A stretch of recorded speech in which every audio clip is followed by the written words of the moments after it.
Dasare suarane bantas tur jogete ya mumpuni. Kula ora mokal dadi sinden sing laris, dadi sinden sing payu. Nggih. Lah Mbak Ayu iki lho, pitik-pitikan jogete apik ya disawang. Lah biasane aku pitik-pitikan kayak pitik mencret tok. Ya ora apa-apa. Dibengok ini kan iki dobol wis. Wong pitik kok dipaiti. Kabeh kuwi proses, Jas, kabeh kuwi proses. Jenenge wong kuwi pengen pinter kuwi saka ora iso sik, pengen iso saka ora iso. Lah nek upamane ya. Upamane bagian pinter aku, bagian goblok kowe ya ora ngerti. Jenenge sing penting kuwi kanca ora buka wadi. Angger kanca ora buka wadi. Upamane aku mangan soto, kowe mangan ya kowe mau nggur sambel karo glugu kuwi ya ora ngerti. Angger kanca ora buka wadi. Heeh. Dadi upama aku ki ngombeku sprite, kowe ki ngombemu nggur banyu peceret, kuwi ya ora ngerti. Angger kanca ora buka wadi. Paham? Kak.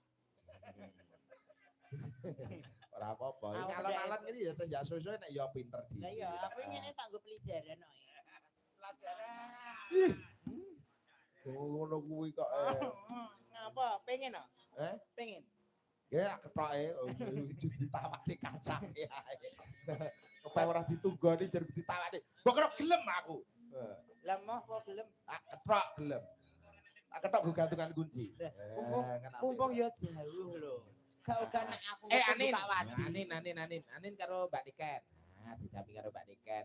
Nah, Anin didampingi karo Mbak Niken. Heeh. Aku didampingi sapa? Aku didampingi kamu ya. Kamu didampingi siapa? Kamu. Kamu didampingi Mbah Mutin. Incer. Pak Sudi. Aku tak lungguh ya. Ya lungguh. Lungguh kene lho maksudku. Ya gak apa-apa. Karo ngematne adikku. Niken. Ane niki ya kowe mau sarjana seni ya lho lulusan tari. Oh. Ajare Reno kuwi. Oh. Ajar. Oh. Saora-orane aku ya SH. Sarjana hukum. Tuh, lha apa? Susah hidup. Amin, itu.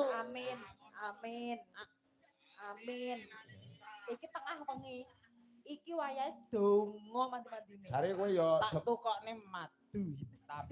Dadi hidup terus langsung.